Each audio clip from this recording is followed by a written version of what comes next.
Stocks pulse में आपका एक बार फिर से स्वागत है। आज बात पीसीबीएल की। पीसीबीएल इसका नाम फिलिप्स कार्बन ब्लैक लिमिटेड है। और ये कंपनी मुख्यतः जो वेस्ट होता है उसको किस तरह से यूजफुल बनाना है और उसको किस तरह से उससे रेवेन्यू जनरेट करना है उसमें काम करती है। ये कंपनी कार्बन ब्लैक बनाती है। कार्बन ब्लैक मुख्यतः टायर्स में, कन्वेयर बेल्ट में, होसेस में और बाकी अन्य जगहों पर भी इसका उपयोग होता है। और ये इंडिया की एक कह सकते हैं कि जो सबसे बड़ी कार्बन ब्लैक मैन्युफैक्चरर है उनमें से कंपनी एक है। ये कंपनी स्पेशलिटी केमिकल्स में भी काम करती है, ग्रीन पावर में भी काम करती है। जो कार्बन ब्लैक से जो गैस जनरेट होता है उससे ग्रीन पावर जनरेट करती है। और भी बाकी सस्टेनेबल सोर्सिंग में ये कंपनी अपने बिजनेस मॉडल में कार्यरत है। तो आज जब हम पीसीबीएल के चार्ट को डेली टाइम फ्रेम पे कैंडलस्टिक चार्ट को देख रहे हैं तो हम ये अगर यहाँ देखें तो ये स्टॉक अपने करेक्शन में चला गया था सितंबर के, जब महीना चल रहा था उसी समय से करेक्शन में जाने के लिए तैयार बैठा था। यहाँ पे अगर हम देखें तो जो फिफ्थ वेव है, ये फिफ्थ वेव अपने थर्ड वेव से जब हायर हाई बनाई तो आरएसआई में लोअर हाई बना। और जब आरएसआई में डाइवर्जेंस आता है तो करेक्शन का एक छोटा सा संकेत मिलता है। और यहाँ पे हमें जब संकेत मिला करेक्शन का तो ये स्टॉक करेक्शन में चला गया। इस दौरान जब ये स्टॉक करेक्शन में रहा तो ए, बी और सी वेव का फॉर्मेशन हुआ, जिसमें से ए और बी वेव का तो फॉर्मेशन कंप्लीट हो गया है। लेकिन अगर सी वेव की बात करें तो सी वेव में अभी जब हम चूंकि लाइव मार्केट में हम इसे रिकॉर्ड कर रहे हैं तो प्राइस फ्लक्चुएट हो रहा है। तो प्राइस 342 रुपीज अभी चल रहा है। और यहाँ से अगर ये 342 चल रहा है तो यहाँ से करीब 6-7 पॉइंट और नीचे आने की उम्मीदें हैं इसमें। क्योंकि जो सी वेव होती है उसमें 5 सबवेव्स बनती हैं, तो 1, 2, 3 और फोर्थ सबवेव्स तो बन चुकी हैं। और जो फिफ्थ सबवेव है वो अपने फोर्थ सबवेव का, मतलब जो फिफ्थ वेव है वो अपने फोर्थ वेव का 127% रिट्रेसमेंट देगी। तो थोड़ा सा और इसमें रिट्रेसमेंट जो है 6-7 पॉइंट का बचा हुआ है, तो एक छोटी सी डिप हम इसमें एक्सपेक्ट कर सकते हैं। और जब वो डिप कंप्लीट होगी तो उसके बाद जब मूवमेंट आएगा तो हम इसके आगे की एनालिसिस को देखेंगे। तो जब ये डिप यहाँ पे मतलब ये फिफ्थ वेव कंप्लीट होगी तो आरएसआई में हम देख रहे हैं कि प्राइस तो नीचे आ गया है लेकिन आरएसआई में अभी लोअर लो नहीं बना और यहाँ पे आरएसआई में डाइवर्जेंस देखने को मिल रहा है। तो आरएसआई में भी यहाँ एक रिवर्सल के संकेत मिल रहे हैं। तो यह स्टॉक रिवर्सल लेने के लिए तो तैयार है।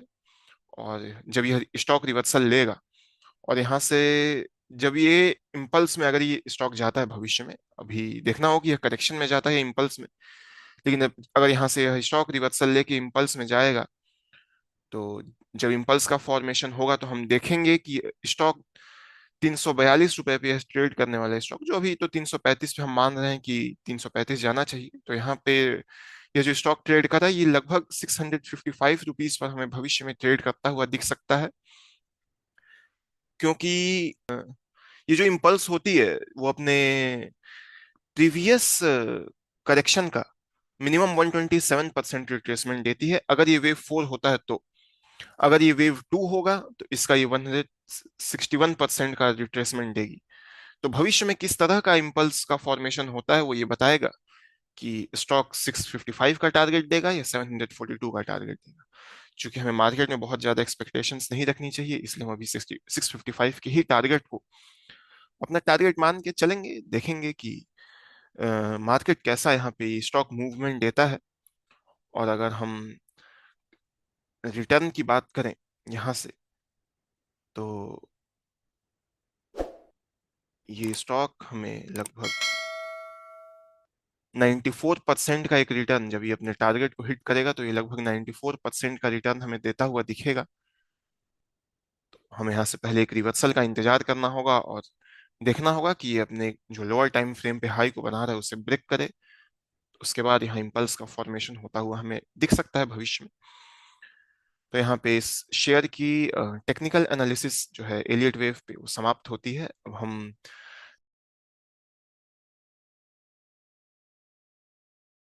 इस स्टॉक के फंडामेंटल्स की ओर चलेंगे। तो जब हम बात फंडामेंटल्स की कर रहे हैं तो सबसे पहले पीसीबीएल के मार्केट कैप की। तो इस स्टॉक का मार्केट कैप 13,000 करोड़ का है। और 13,000 करोड़ का मार्केट कैप का मतलब यह है कि ये स्टॉक अभी स्मॉल कैप कंपनी है। इस स्टॉक की पीई की बात करें तो इस स्टॉक का पीई 29 है। और ये अपने सेक्टर पी से बहुत कम है।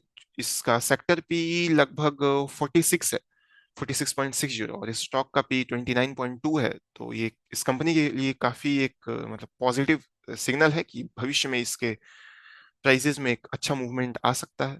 ये प्राइस स्टॉक अंडर वैल्यूड है अपने पीई के अकॉर्डिंग। आरओई की बात करें तो 16.2% है। और आरओसी की बात करें तो 14.2% है। तो ऐसे में ये आरओई और आरओसी इस स्टॉक को मतलब जो स्मॉल स्मॉल कैप कंपनी है इसमें इतना आरओसी काफी मतलब एक्सेप्टेबल होता है। अगर हम इस कंपनी के क्वार्टरली रिजल्ट्स की ओर एक बार नजर डालें तो इस कंपनी के जो ऑपरेटिंग प्रॉफिट है वो लास्ट ईयर दिसंबर के कंपैरिजन में जो कि 279 करोड़ था उससे बढ़कर अभी 317 करोड़ हुआ है। और अगर सितंबर क्वार्टर की बात करें तो सितंबर क्वार्टर में भी काफी अच्छा उछाल देखने को मिला है। लास्ट ईयर के कंपैरिजन में 238 करोड़ से बढ़कर 364 करोड़ तक आया है। अगर हम नेट प्रॉफिट की बात करें तो नेट प्रॉफिट में थोड़ा एक डिक्लाइन देखने को मिला है। और नेट प्रॉफिट जो है 148 करोड़ से कम होकर 93 करोड़ तक आ गया है। अगर अर्निंग पर शेयर की बात करें तो अर्निंग पर शेयर में भी इस कंपनी के जो है एक मामूली सी गिरावट देखने को मिली है। 392 से 3.92 से कम होकर ये 2.47 रुपीज तक आ गया है अर्निंग पर शेयर इसका। तो ये तो चूंकि एक गुड न्यूज नहीं है इस कंपनी के लिए।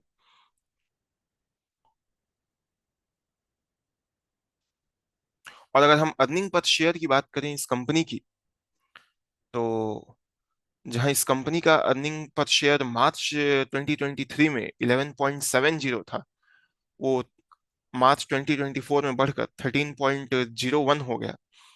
तो ये जो अर्निंग पर शेयर था ये क्वार्टर बेस्ड है।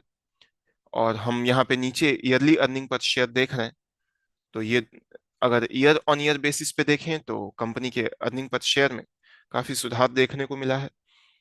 और हम एसेट्स की बात करें कंपनी के तो कंपनी ने अपने एसेट्स में जिस तरह से वृद्धि की है वो काफी सराहनीय है। वो दिख रहा है कि जो प्रमोटर्स हैं, जो इसमें बोर्ड ऑफ डायरेक्टर्स हैं, वो इस कंपनी के फ्यूचर को लेके काफी सीरियस हैं। और इस कंपनी का टोटल एसेट 5,433 करोड़ से मार्च 2023 से बढ़कर 11,295 करोड़ हो गया। और अभी सितंबर क्वार्टर तक ये 11,745 करोड़ हो गया है। तो इस कंपनी के टोटल एसेट्स में भी काफी अच्छी वृद्धि देखने को मिली है। इस कंपनी के आरओसी में देखें तो पिछले कुछ समय से आरओसी बढ़ रहा था, लेकिन अभी एक मामूली सी गिरावट देखने को मिली है। ये इसके लिए एक निगेटिव पॉइंट है। और शेयर होल्डिंग पैटर्न की बात करें तो शेयर होल्डिंग पैटर्न्स में प्रमोटर्स ने 51%, 51.41% की शेयर होल्डिंग बनाई है। एफआईआई के पास 5.24% है। डीआईआई के पास 6.70% है। इसमें गवर्नमेंट ने भी अपनी शेयर होल्डिंग मेंटेन की हुई है और ये 1.24% है। पब्लिक की शेयर होल्डिंग इसमें 35.44% है।